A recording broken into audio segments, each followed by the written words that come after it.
Welcome to only IAS. स्वागत है आप सभी लोगों का प्रीलिम्स बूस्टर न्यूज डिस्कशन में। आज है 2 दिसंबर 2020। तो आइए देख लेते हैं ऐसे कौन से इंपॉर्टेंट आर्टिकल्स हैं जो आज हम कवर करने वाले हैं।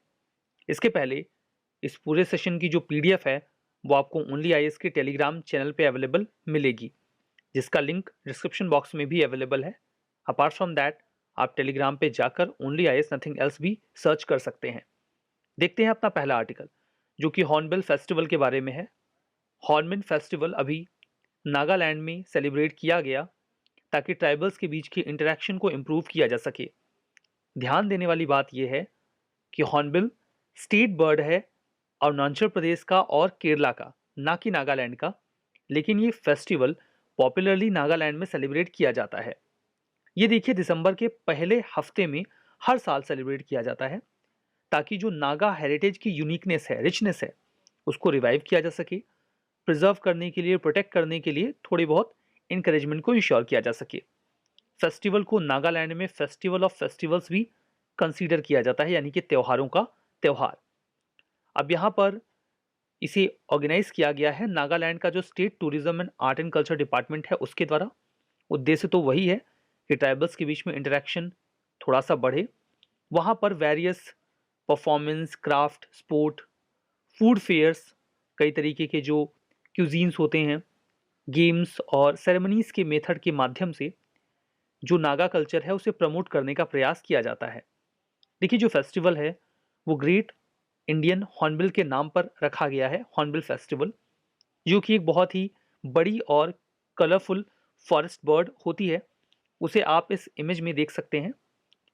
अगर हम बात ग्रेट इंडियन हॉर्नबिल की करें तो ये हॉर्नबिल फैमिली का एक बड़ा मेंबर होता है, मतलब इनका आकार कंपैरेटिवली बड़ा होता है। ये इंडियन सब कॉन्टिनेंट में और साउथ ईस्ट एशिया में पाए जाते हैं।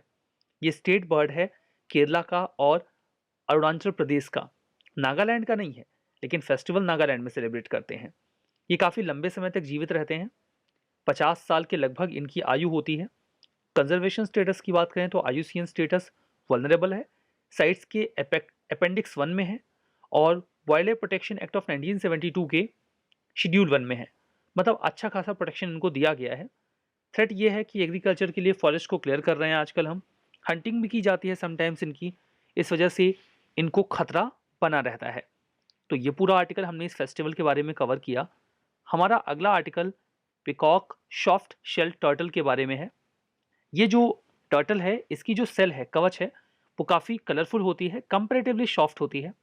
अभी हाल ही में इस टर्टल को, जो कि एक वल्नरेबल स्पीसीज है, रेस्क्यू किया गया है, बचाया गया है आसाम का जो सिलचर का इलाका है वहाँ के एक फिश मार्केट से। दैट्स वाई ये न्यूज़ में आया। इसका साइंटिफिक नेम नल्सोनिया हुरम है। यूपीएससी ये तो नहीं पूछती। ये फैमिली ट्रियोनीचैडे से बिलोंग करता है। ये इन्फॉर्मेशन आप जानकारी के लिए जानते रहिए भले ही, बाकी यूपीएससी इस तरीके की इन्फॉर्मेशन तो अभी तक नहीं पूछ रही है। अब यहाँ पर देखिए, ये जनरली ऑमनिवरस होते हैं, कुछ भी खा लेते हैं, शाकाहार, मांसाहार, बट प्रीडोमिनेंटली ये कार्निवरस हुआ करते हैं। इस इंफॉर्मेशन पर यूपीएससी क्वेश्चन पूछ चुकी है।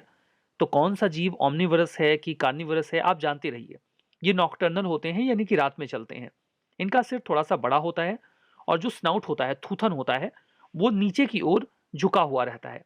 और इनका जो कैरेपेस होता है, कवच, ये ऊपर का हिस्सा जिससे ये खुद को सुरक्षित रखते हैं, ये थोड़ा सा डार्क ऑलिव ग्रीन या कई बार ब्लैक कलर का होता है, मतलब हल्का काला, ग्रीन से ब्लैक में जो एक मिक्सचर आपको मिलता है उस कलर का। बाकी इस पूरे कवच के चारों ओर आपको एक रिम मिलती है जो कि सॉफ्ट होती है और येलो कलर की होती है। इस रिम के लिए इनका शिकार किया जाता है, इस वजह से इनके ऊपर खतरा बना रहता है।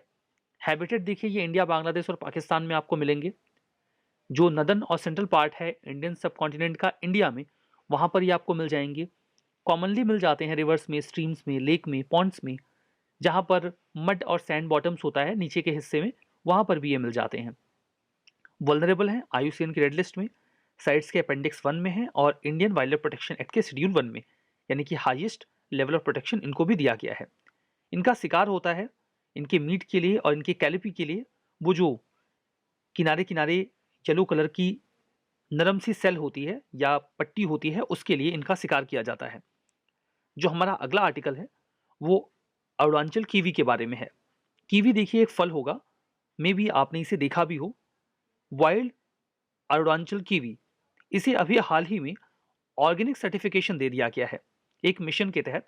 ये मिशन है mission organic value chain development for north east region. देखिए ये मिशन का नाम यहाँ पर दिया गया है। इसी मिशन के तहत इसे एक ऑर्गेनिक सर्टिफिकेशन ग्रांट किया गया है। ऑर्गेनिक सर्टिफिकेशन किसी भी फ्रूट को या फिर वेजिटेबल को तब दिया जाता है जब उनके उगाने के प्रोसेस में कहीं पर भी किसी भी स्तर पे किसी भी स्टेज पर केमिकल का इस्तेमाल ना किया जाता हो, फर्टिलाइजर्स का इस्तेमाल ना किया जाता हो, तब ये सर्टिफिकेशन ग्रांट किया जाता है। कीवी एक बहुत ही डिलीशियस फ्रूट होता है। पार्टिकुलरली ये पाया जाता है साउथ और सेंट्रल चाइना में जो यांगसे रिवर है उसकी वैली में ये प्रीडोमिनेंटली उगता है। अरुणाचल प्रदेश में से सन 2000 में एक कमर्शियल फ्रूट के तौर पर इंट्रोड्यूस किया गया, क्योंकि वहां का क्लाइमेट इसके हिसाब से उपयुक्त था और वहां पर इसे उगाया जा सकता था। पार्टिकुलरली इसे जीरो वैली में उगाया जाता है 1500 से 2000 मीटर की ऊंचाई पर, क्योंकि ये एटमॉस्फेयर, ये जो क्लाइमेट है वहां का, वो कीवी के लिए काफी उपयुक्त है। इसे चाइना का मेरेकल फ्रूट और हॉर्टिकल्चर वंडर ऑफ न्यूजीलैंड भी कहा जाता है, क्योंकि न्यूजीलैंड में इसे बहुत ही अच्छे स्केल पर उगाया जाने लगा था। ऑर्गेनिक सर्टिफिकेशन की बात करें तो इसे mission organic value chain development for north eastern region के तहत ग्रांट किया गया। ये एक स्कीम है किसकी? नॉर्थ ईस्टर्न स्टेट्स के लिए ये स्कीम है। Ministry of agriculture and farmers welfare के द्वारा सेंट्रल गवर्नमेंट के तहत इस स्कीम को लॉन्च किया गया था। इसमें देखिए जो एग्रीकल्चरल प्रैक्टिसेस हैं या फिर प्रोडक्ट्स हैं, अगर उन्हें ऑर्गेनिक मान लिया जाए, जिसमें किसी भी प्रोसेस में कहीं भी केमिकल फर्टिलाइजर का या पेस्टिसाइड्स का इस्तेमाल ना हो पूरे प्रोसेस में, तो उन्हें ऑर्गेनिक का दर्जा दे दिया जाता है। अब देखिए जो सर्टिफिकेशन है इसको काफी अच्छे से एसेस करने के बाद ही दिया जाता है, और जो असेसमेंट किया जाता है वो एपेडा करता है। कोई तो ये बताएगा ना कि हाँ अब आप इसे ऑर्गेनिक बोल सकते हो, तो ये काम agricultural and processed food products export development authority के द्वारा किया जाता है। अगर वो ये बोल दें कि हाँ ठीक ठाक है, ये आप इसे ऑर्गेनिक का दर्जा दे सकते हैं, तो ही उस पार्टिकुलर प्रोडक्ट को ऑर्गेनिक सर्टिफिकेशन दिया जाता है। सर्टिफिकेशन के कई सारे फायदे होते हैं। लोग आजकल ऑर्गेनिक प्रोडक्ट्स को लेकर काफी ज्यादा इंटरेस्टेड रहते हैं। तो अगर सर्टिफिकेशन मिल जाए कि ये प्रोडक्ट या ये फ्रूट पूरी तरीके से ऑर्गेनिक है, तो फिर उस फ्रूट पर उन्हें प्रीमियम प्राइस मिलने लगेगा और अच्छी तरीके से उसे ग्रो किया जा सकेगा। लोकल, रीजनल और इंटरनेशनल मार्केट भी वो आसानी से एक्सेस कर पाएगा, क्योंकि लोग ऑर्गेनिक फ्रूट्स के लिए या फिर वेजिटेबल्स के लिए या ग्रेन्स के लिए अच्छा दाम देने को तैयार हो जाते हैं। हमारा अगला आर्टिकल भाग्य लक्ष्मी टेम्पल के बारे में है। यूनियन मिनिस्टर अभी वहां पर भाग्य लक्ष्मी टेम्पल को विजिट करते हैं हैदराबाद में, और जो उत्तर प्रदेश के सीएम हैं वो भी वहां पर विजिट करते हैं। उत्तर प्रदेश के सीएम जो कि सिटीज के नाम बदलने के लिए विख्यात हैं, उनसे किसी ने यह पूछा कि क्या हैदराबाद का नाम भी बदला जा सकता है, तो उन्होंने कहा कि इस टेम्पल के नाम पर इस सिटी का नाम भाग्यनगर क्यों नहीं हो सकता। उन्होंने कहा कि पहले ये जो सिटी है, ये जो टेम्पल है, इसका नाम, पहले सिटी का नाम भाग्यनगर था, वहीं से डिराइव किया गया है। अब देखिए भाग्य लक्ष्मी टेम्पल के बारे में बात करें तो एक हिंदू टेम्पल है जो हैदराबाद में लोकेटेड है। भाग्य लक्ष्मी टेम्पल एक छोटा सा टेम्पल है जो गॉडेस लक्ष्मी को डेडिकेटेड है। ये चार मीनार की जो साउथ ईस्टर्न मीनार है उससे जुड़ा हुआ है। बंबू के पोल्स पर टिका हुआ ये मंदिर है, जिसके ऊपर एक तिरपाल लगाई गई है और इसकी छत टिन की है। और जो साउथ ईस्ट मीनार है चार मीनार की, वो उसकी बैक वॉल है। यहां पर आप इमेज में देख सकते हैं जो छोटा सा टेम्पल आपको दिखाई दे रहा है, यही भाग्य लक्ष्मी टेम्पल है। अब यहां पर देखिए हिस्ट्री के बारे में, ये टेम्पल कब का है, कब का बना है, इसके बारे में कुछ खास आइडिया है नहीं, लेकिन इतना तो श्योर है कि ये टेम्पल वहां से कम उस जगह पर 1960 से तो है। कुछ लोगों का यह भी मानना है कि ये चार मीनार के पहले से ही वहां से एग्जिस्टेड है। मतलब चार मीनार का जो कंस्ट्रक्शन है वो तो 1591 में स्टार्ट हुआ, लेकिन कुछ लोग कहते हैं टेम्पल वहां पहले से ही था। जबकि आर्कियोलॉजिकल सर्वे ऑफ इंडिया का ये कहना है कि इस टेम्पल ने जो प्रोटेक्टिव पेरीमीटर है चार मीनार का, उसको इंक्रोच कर रखा है। इवन 2013 में सुप्रीम कोर्ट ने बोला था कि टेम्पल जो जितना साइज वो अभी है टेम्पल का उतना तो ठीक है, बट अब वो आगे एक्सपेंड ना करे, इसे इंश्योर किया जाए। तो ये पूरी इंफॉर्मेशन भाग्यलक्ष्मी टेम्पल के बारे में। जो हमारा अगला आर्टिकल है वो अन्नपूर्णा आइडल के बारे में है। अभी हमारे प्राइम मिनिस्टर ने अनाउंस किया है कि जो एक एंशिएंट मूर्ति है, आइडल है गॉडेस अन्नपूर्णा की, जो इंडिया से लगभग एक शताब्दी पहले चुरा ली गई थी, उसे कनाडा से वापस इंडिया लाया जाएगा। अन्नपूर्णा, जिसे आप अन्नपूर्णा भी प्रोनाउंशिएट कर सकते हैं, इसका मतलब होता है भोजन की देवी, गॉडेस ऑफ फूड। 18 सेंचुरी में इस मूर्ति को बनाया गया था बनारस में, जिसे बाद में बनारस के एक मंदिर से चुरा लिया गया था और लगभग 100 साल पहले इसकी तस्करी कर दी गई थी। 1913 के आसपास इसे स्मगल कर दिया गया था। अभी ये यूनिवर्सिटी ऑफ रेजिना, जो कनाडा का कलेक्शन है, मैकिंजी आर्ट गैलरी में, वहां पर ये रखा गया है। अभी इंडिया को इसे सौंपा जाना है। ये जो मूर्ति है, इसमें देवी ने एक हाथ में खीर का कटोरा पकड़ा हुआ है और दूसरे हाथ में उनके पास एक स्पून है। जो हमारा अगला आर्टिकल है वो हनी एफपीओ प्रोग्राम के बारे में है, जो कि नाफेड का एक प्रोग्राम है। देखिए, हाल ही में honey farmer producer organization program को नाफेड के द्वारा लॉन्च किया गया, वो भी वर्चुअली, क्योंकि कोविड की वजह से आमने सामने तो कोई आ नहीं रहा है। नाफेड का मतलब है national agriculture cooperative marketing federation of India limited. NAFED का ये फुल फॉर्म है। इस आर्टिकल पे हम आगे चलें, बिफोर दैट आप फार्मर प्रोड्यूसर ऑर्गेनाइजेशन के बारे में जान लीजिए। फार्मर्स अलग अलग सेक्टर में प्रोडक्शन करते हैं। कई तरीके की एक्टिविटीज उनके द्वारा फार्म से रिलेटेड की जाती है। कई बार हनी प्रोड्यूस करना या फिर रेशम तैयार करना या फिर जो कन्वेंशनल फार्मिंग वो करते हैं वो तो करते ही हैं। कई बार ये फार्मर्स इकट्ठा हो जाते हैं। इकट्ठा होकर ये अपने आप को रजिस्टर कर लेते हैं। जब भी रजिस्टर कर लेते हैं खुद को, तो ये एक लीगल एंटिटी बन जाते हैं। और जब ये लीगल एंटिटी बन जाते हैं तो ये आपस में मिलकर अपने मेंबर्स के हितों के लिए काम करते हैं और ये मेंबर इस पूरी एंटिटी के शेयर होल्डर होते हैं। चूंकि ये फार्मर्स का एक ऑर्गेनाइजेशन होता है जो कि कुछ न कुछ प्रोड्यूस कर रहे होते हैं, इसीलिए ऐसी लीगल एंटिटीज को फार्मर प्रोड्यूसर ऑर्गेनाइजेशन यानी कि एफपीओ कहा जाता है। जो एफपीओज होते हैं वो अपने मेंबर्स के लिए अच्छी तरीके से उनके हितों के लिए काम कर पाते हैं। तो गवर्नमेंट भी इंसेंटिवाइज करती है कि ज्यादा से ज्यादा एफपीओ बनाए जाएं। उसके लिए सरकार ने प्रोग्राम भी लॉन्च किया हुआ है। जो प्रोग्राम है वो एफपीओज के प्रमोशन और फॉर्मेशन के लिए तैयार किया गया है। सेंट्रल सेक्टर की स्कीम है। सेंट्रल गवर्नमेंट पूरे पैसे खर्च कर रही है। लगभग 10,000 नए एफपीओज को तैयार करने का टारगेट रखा गया है।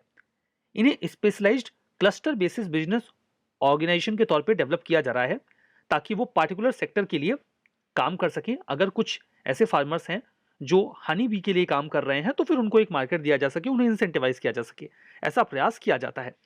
नाफेड ने इनिशिएशन किया था एफपीओज के फॉर्मेशन और प्रमोशन के लिए बी कीपर्स के लिए। 5 स्टेट में उन्होंने ये काम स्टार्ट किया था और जो 5 लोकेशंस चूज की गई थी नाफेड के द्वारा वो थी बिहार में चंपारण, मध्य प्रदेश में मुरैना, राजस्थान में भरतपुर, उत्तर प्रदेश में मथुरा और वेस्ट बंगाल में सुंदरबन। जो फर्स्ट हनी एफपीओ था उसे मध्य प्रदेश में इनॉग्रेट किया गया। काफी बेनिफिट्स होते हैं ऐसे एफपीओज के। ये एफपीओज अपने मेंबर्स में स्किल्स को अपग्रेड करते हैं, अच्छी इंफ्रास्ट्रक्चर फैसिलिटीज को डेवलप करने का प्रयास करते हैं, जो क्वालिटी है प्रोडक्ट की उसे लगातार अपग्रेड करने की कोशिश करते हैं ताकि उनके मेंबर्स को उनके प्रोडक्ट्स के अच्छे दाम मिल सकें, और वो सप्लाई चेन मैनेजमेंट को भी बेहतर करने की कोशिश करते हैं ताकि उनके जो मेंबर्स हैं उनका सामान आसानी से मार्केट में पहुंच जाए। नाफेड की बात करें तो ये एक एपेक्स ऑर्गेनाइजेशन है मार्केटिंग कोऑपरेटिव्स का। जो मार्केटिंग कोऑपरेटिव्स हैं वो आपस में मिलते हैं जो एग्रीकल्चर से जुड़े हुए हैं वो, और उन्होंने इस ऑर्गेनाइजेशन को बना रखा है। ये 2 अक्टूबर 1958 में बनाया गया था। इसे रजिस्टर किया गया है multi state cooperative society act 2002 के तहत। ये लार्जेस्ट प्रोक्योरमेंट बॉडी है एग्रीकल्चर के फील्ड में प्रोडक्ट्स के लिए, और एक बहुत बड़ी मार्केटिंग एजेंसी भी है। इसका ऑब्जेक्टिव ये है कि जो भी प्रोड्यूस एग्रीकल्चर, हॉर्टिकल्चर या फिर फॉरेस्ट प्रोड्यूस है जो डेवलप हो रहा है, तैयार हो रहा है, उसे अच्छी तरीके से ऑर्गेनाइज करें, प्रमोट करें और उसकी मार्केटिंग को अच्छी तरीके से डेवलप करें। दूसरा ये कि जो एग्रीकल्चरल मशीनरी है उसे फार्मर्स तक बेहतर तरीके से पहुंचाया जा सके, और जो भी टेक्निकल एडवाइस है एग्रीकल्चरल प्रोडक्शन में वो फार्मर्स को दे दी जाए। हमारा अगला आर्टिकल ब्रिक्स मीडिया फोरम के बारे में है। जैसा कि नाम से स्पष्ट है, ये मीडिया से जुड़ा हुआ कुछ होगा। एक फोरम है। फोरम कोई भी ऐसा सेटअप होता है जहां पर कई सारे मेंबर्स एक साथ मिलकर आते हैं, बातचीत करते हैं और कुछ डिसाइड करने का प्रयास करते हैं। अब मीडिया है मतलब कि मीडिया के मेंबर्स यहां पर इस फोरम में आएंगे, और ब्रिक्स है मतलब कि ब्रिक्स कंट्री के जो मीडिया हाउसेस हैं उनके रिप्रेजेंटेटिव्स यहां पर इस फोरम में मिलकर बैठते हैं और फिर कुछ महत्वपूर्ण मुद्दों पर बातचीत की जाती है। अब इस फोरम को वर्चुअली हाल ही में लॉन्च किया गया, मतलब उस पर बातचीत शुरू हुई, और यहां पर जो बातचीत का मुद्दा था वो था डिसइंफॉर्मेशन या फिर फेक न्यूज। फेक न्यूज हाल फिलहाल में काफी परेशान कर रही है लोगों को, तो इसी मुद्दे पर ब्रिक्स कंट्रीज के जो मीडिया फोरम से उन्होंने बातचीत करी। ब्रिक्स मीडिया फोरम को 2015 में विजुलाइज किया गया था चाइना की जो जिन्हुआ न्यूज एजेंसी है उसके द्वारा, ताकि इन 5 देशों के जो मीडिया हाउसेस हैं वो आपस में कोऑपरेट कर सकें। यहाँ पर हाई लेवल डायलॉग होता है मीडिया ऑर्गेनाइजेशन का 5 देशों से, ब्राजील, रशिया, इंडिया, चाइना और साउथ अफ्रीका, जो कि ब्रिक्स कंट्रीज हैं।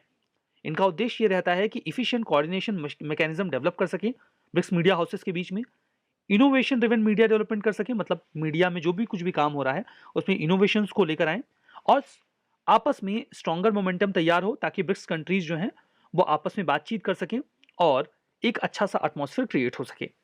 तो ये सारे आर्टिकल्स हमने यहाँ पे कवर किए। कुछ स्टेटमेंट हैं, आपको ट्रू एंड फॉल्स बताना है। Great Indian hornbill state bird है नागालैंड की, आईयूसीएन स्टेटस वल्नरेबल है। पिकॉक शॉर्ट सेल्ड टर्टल, ये केवल इंडिया में मिलता है, आईयूसीएन लिस्ट में वल्नरेबल है। अरुणाचल कीवी जो जीरो वैली है वो काफी सबसे ज्यादा आइडियल है कीवी के लिए, मोस्ट आइडियल है। भाग्य लक्ष्मी टेम्पल, ये हैदराबाद में लोकेटेड है, इंडिया में। Honey farmer producer organization program, ये एक नया सेंट्रली स्पॉन्सर्ड स्कीम है 10,000 न्यू एफपीओज को प्रमोट करने के लिए। आप ट्रू एंड फॉल्स बताइए। इस सेशन में हम यहीं पर रुकेंगे। Thank you very much.